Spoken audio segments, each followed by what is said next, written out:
की उम्र में फांसी का फंदा चूम लिया केवल इसलिए कि ये देश आजाद हो सके। उस मोहब्बत के दौर में, उस देश की मोहब्बत के दौर में उनके मनोवेग क्या रहे होंगे, मनोदशा क्या रही होगी।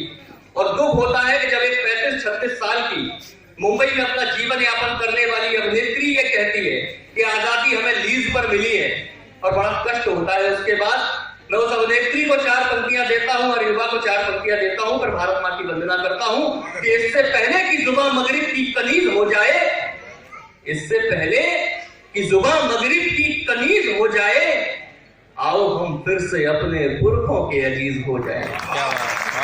इससे पहले कि जुबां मगरिब की कनीज हो जाए, आओ हम फिर से अपने पुरखों के अजीज हो जाए। और नए दौरों में जीते हो तो जाओ आत्मा छू लो।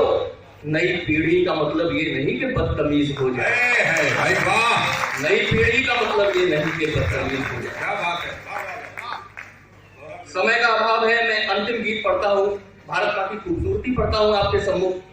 कई विचार आपने देखे होंगे भारत के प्रति आते हैं लोगों के। मैंने भारत को किस दृष्टिकोण से देखा और किस किस कोने से भारत को उठा के आपके सम्मुख रखने का प्रयास करता हूँ। 4 से 5 मिनट का गीत है, आप महसूस करेंगे, तालियां स्वयं निकलेंगी। मैं एक ही बात नहीं कहूंगा कि आप ताली हो जाए। कि जिसकी मिट्टी में सौंधी सौंधी सी खुशबू आती है, जिसकी मिट्टी में सौंधी सौंधी सी खुशबू आती है, जहां की नदियां भी पर्वत से सारी रीत निभाती है। केवल वसुधा का अंश नहीं, केवल वसुधा का अंश नहीं, जन जन की भाग्य विधाता है। जिस गोद में हर मजहब खेले हम सब की भारत माता, जिस गोद में हर मजहब खेले हम सब की भारत माता है। बहुत अच्छा साथ दे रहे हैं आप। मैं कुछ शहीदों को याद करता हूँ, कुछ शहीदों का नाम लेता हूँ, सारे शहीदों को नमन करता हूँ। हनुमंतप्पा की चिंगारी जिसके सीने में दफन पड़ी, हनुमंतप्पा की चिंगारी जिसके सीने में दफन पड़ी। उन्हीं कृष्णन का त्याग देख चट्टानें भी थी पपक पड़ी। हेमराज जिसकी रक्षा में, हेमराज जिसकी रक्षा में अपना शीश कटाता है, हेमराज जिसकी रक्षा में अपना शीश कटाता है। उस धरती पर सिंदूर स्वयं अपना सौभाग्य लुटाता है। जिस गोद में हर मजहब खेले हम सब की भारत माता है। और कुछ क्रांतिकारियों को याद करता हूं कि बिस्मिल्लाह और अशफाक की कुर्बानी कोई कैसे भूल सके, बिस्मिल्लाह और अशफाक की कुर्बानी कोई कैसे भूल सके। खुदी राम जैसे बच्चे फांसी का फंदा चूम उठे, खुदी राम जैसे बच्चे फांसी का फंदा चूम उठे। भाग्यवान जब खेतों में बारूद की फसल उगाता है, भाग्यवान जब खेतों में बारूद की फसल उगाता है, तब बनकर वो भगत सिंह संसद विस्फोट कराता है। जिस गोद में हर मजहब खेले हम सब की भारत माता है। और देश के कुछ प्रधानमंत्रियों का नाम लेता हूं।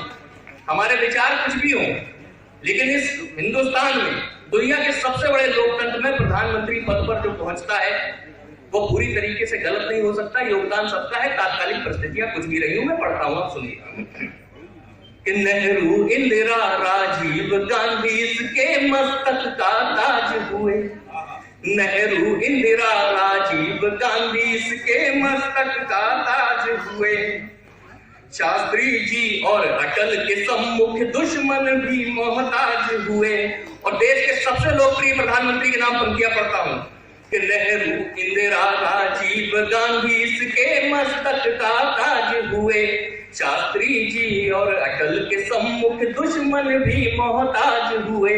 देश का बेटा मोदी जब गैर मुल्क में जाता है, उस मुल्क का जर्रा जर्रा उसके आगे शीश नवाता जिस गोद में हर मजहब खेले हम सबकी भारत माता है। और हिंदुस्तान के सबसे बड़े हीरो के नाम 4 पंक्तियां पढ़ता हूं, अगर पहली पंक्ति से अगर आप महसूस कर लें तो बताइएगा कि रामेश्वर तट पर मुस्लिम के वट का बेटा रहता था। क्या बात है, वाह वाह वाह। रामेश्वर तट पर मुस्लिम के वट का बेटा रहता था। जाति धर्म को भूल वो भारत माँ को अपना कहता था। शत्रु ध्वंस का सपने लिए, शत्रु ध्वंस का सपने लिए जो प्रक्षेपास्त्र बनाता है।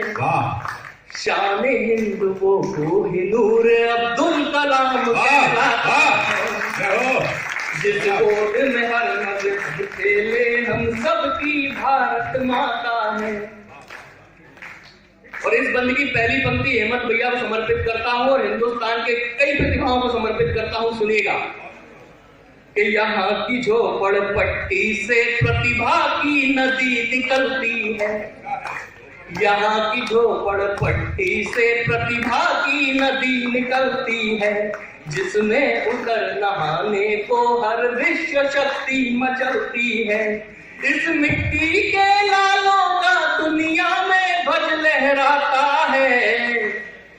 उम्मीद से जो पत्थर झूले लहरों पे से तू टिक जाता है। और अंतिम बंद पढ़ता हूं हिंदुस्तान के सबसे बड़े प्रतीक के नाम।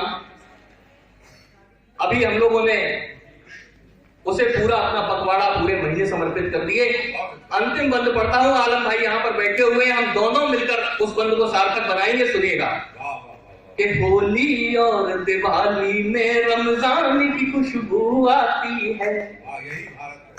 होली और दिवाली में रमजान की खुशबू आती है। मंदिर के घंटों की ध्वनि से आजान भी घुलती जाती है। मंदिर के घंटों की ध्वनि से आजान भी घुलती जाती है। और हरे रंग को आगे बढ़ भगवा रंग गले लगाता है। तब भारत की प्राचीरों पर ध्वज तिरंग लहराता है। जिस गोद में हर मजहब खेले हम सबकी भारत माता है। बहुत बहुत धन्यवाद। एक बार पूरा सदन जोरदार तालियां बजा दी।